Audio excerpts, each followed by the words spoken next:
right? And so a no guy comes along that is going to offer his critique of socialism as it was standing in the 1800s, right? And he believed in a new process to the approach of socialism. He wanted to analyze it scientifically, right? So the thing about it is scientific socialism is an offshoot created by Karl Marx, right? Karl Marx believed and deduced that utopian socialist communities, like the ones that were attempted by Fourier and Robert Owen, were not like where they were too lofty of an idea, right? And he said that socialism needed to be studied like capitalism before it, right? So he actually proceeds to try to study the concepts of a socialized government and a socialized idea, and he tries to apply the aggressive scientific study model that people have used to study capitalism and the ideas of gaining wealth and the ideas of like businesses existing in a free market society, and he decides to try and analyze that and use those same ideas towards socialism, right? And what ends up happening is he and his friend Frederick Engels, of course there's another book that he came out with called Das Kapital, where it actually like talks about capitalism and its evils and stuff like that,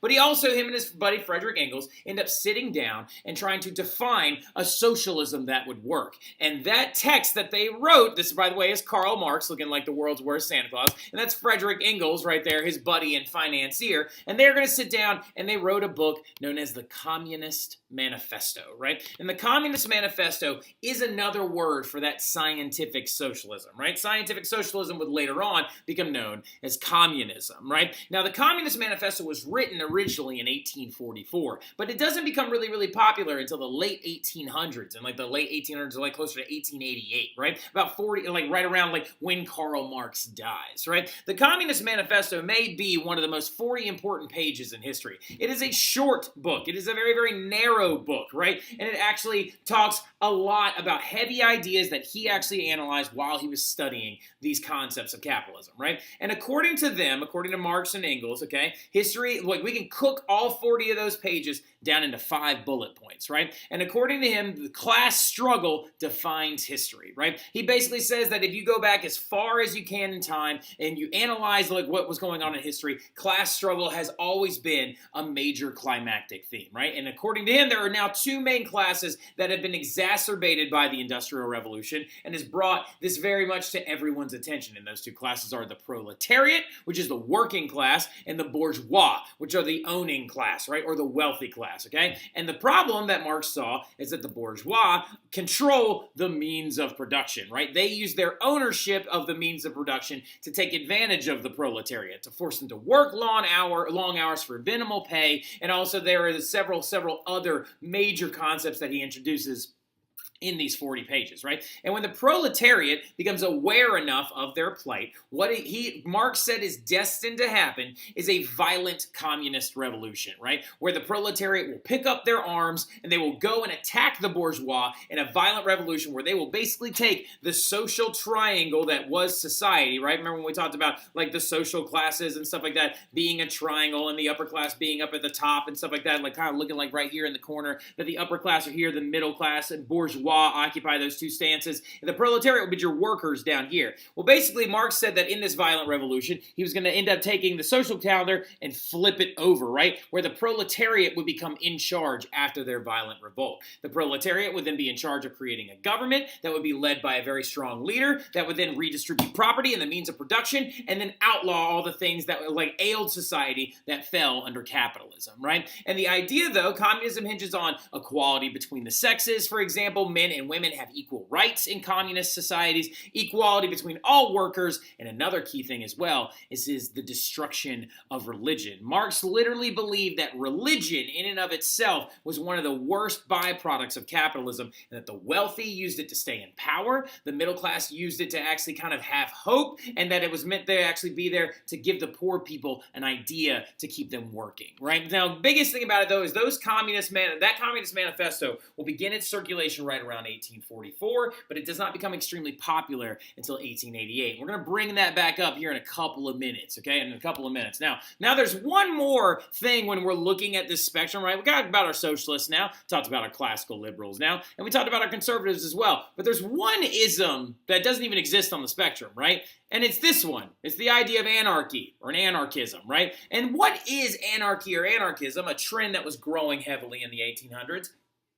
It is the concept of no government at all, right? So like the idea that a government in and of itself is a vain attempt at controlling people, and that we need to move away from governments altogether and go into righteous self-rule, right? So anarchy or anarchism was another very large trend that was actually growing, or an ideology that was growing during the 1800s. Now, the thing that the anarchists were best known for, though, was the attempt to destroy the government by means of political assassinations, right? And if you look at this really crazy list right here, like legit, they were doing it a lot. Remember I told you that all the cool kids in like the 1800s were murdering like different like public figures? Like look at all of these attempts to blow up different areas and to assassinate leaders of state. Like y'all, we're talking like these guys were really, really active and super active all the way up until the 1900s and the 1920s. This list is still going, right? Like so now, the thing about it though is that these anarchists were the ones responsible for trying to stage a lot of these really, really violent assassinations. And we talked about one of them already, the violent assassination of none other than Tsar Alexander II, right? And so like now going into it as well though, there was another famous one right here, that is Cecilia, the wife of like Franz Joseph, who was stabbed to death out front of a like theater by an Italian anarchist, right? And there's a lot of other different ones as well. One of the kings of Greece was actually like assassinated by an anarchist, right? But it's just important to know that anarchism is also growing in the background. And there's not really anything more to talk about other than the fact that they believe that governments are suppressive and that we should just get rid of them altogether, right? Now, another big interesting thing that's going to be going down in the 1800s is social reform, okay? Yet again, we're going to see another wave of reform that's going to happen on the heels of the Industrial Revolution going into the 1800s. Now, the question is who's getting all of this done? Well, the thing about it is politics are dramatically changing because of the expansion of suffrage and because of the expansion of these social reform movements. So what you're going to end up having is this concept popping up in the mid to late 1800s known as mass-based political parties, okay? So what you're going to see happen basically is that more people gain the right to vote, political parties are going to grow in influence and reputation, right? So to give you an example really, really quick, you've got the conservatives, right, inside of Britain, and then you also had the Liberal Party inside of Britain, right? Because the thing about it, though, that's now going to end up happening is long before that, you had these people known as like the Tories and the Whigs, and like the Whigs were a little bit more liberal and the Tories were extremely conservative. But things are changing dramatically now in the 1800s. More voters, right, as like time is going on, voting is being extended to more and more people. You also have women out there that are demanding their right to vote. Now, they won't get it until about like 1918 after the First World War, but more voters are demanding the ability to vote, right? And they're expanding the amount of like actual property you have to own to be able to vote, right? And so as this is continually growing, what's going to happen is people who want to get elected to new offices inside the parliaments and things like that are going to have to work harder to appeal to their constituent base, right? And it's going to make these elections more and more intense. So they're going to actually have to make sure that they're actually listening to the people of like the country and going off to the governments and to the parliaments and then also to like the Reichstags later on in Germany and actually getting those things done. And good examples of this include the Liberal Party in Great Britain, the Social Democratic Party in Germany. They are going to actually actively work to create like standardized education systems for children so they can actually have literate populations and also health benefits for the people in their society as well. Now, this is a really great picture that actually is very, very famous. It's that of young Winston Churchill actually walking to the parliament. And when Winston Churchill was extremely young, he actually was what you would consider a liberal, even though he died what you would consider a conservative, right? So going into it, you also have to understand, though, as well, is that these mass-based political parties are also causing a split of socialism, right? So the socialists are looking at the liberals and the conservatives who are now getting entire political parties together that represent their ideas, and they're campaigning against each other, trying to get elected into these offices and affect change, right? Well, socialists, on the other hand, are going to realize, do we get involved in this as well? Should we also have a party? Should we have like a workers' party? Should we have a labor party? Should we actually get involved in this mass-based political party like idea? Well, what's going to happen is socialism is going to begin to kind of fissure away, right? Like, so not away from the whole idea in general, but socialism itself is going to begin to split into two ideals, right? And you're going to have two different groups of people. Reform-based socialists who believe that having a political party, going out there, getting elected, and effecting change that way will be the most effective. And then you have another group, those are your communists or your Marxists, right? Who believe that voting is worthless and we need to all go pick up guns and armaments and actually just overthrow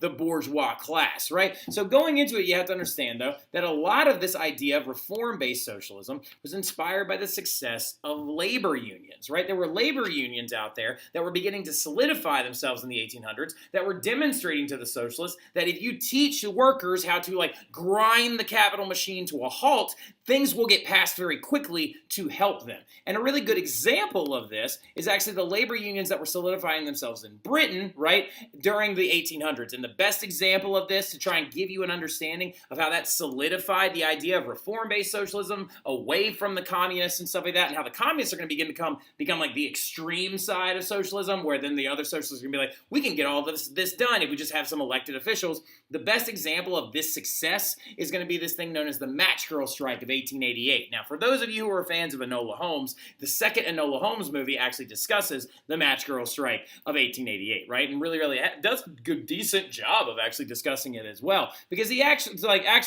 during the movie, it brings up the plight of these young ladies, right? These people known as the match girls, right? Now, these match girls worked inside of factories inside of Bryant and Mays, which was the biggest one in London, where they literally made matches, right? They would make matches out of stacks of small pieces of wood. They would get dipped into this chemical. They would then pack them into boxes, and that's what they did for a living. But the thing, and when I say matches, I mean matches like these, matches like that you take out of a box and you strike it on the side, right? Now, the thing about it, though, is what you have to understand is that these matches at the time were very dangerous because they used a certain chemical, right? The match girls began to demand a lot of different things from the companies that actually they were working for, and the number one thing they wanted to do is to stop having the use of white phosphorus, right? Now, white phosphorus is this stuff that the matches were made out of, the tips of them anyway.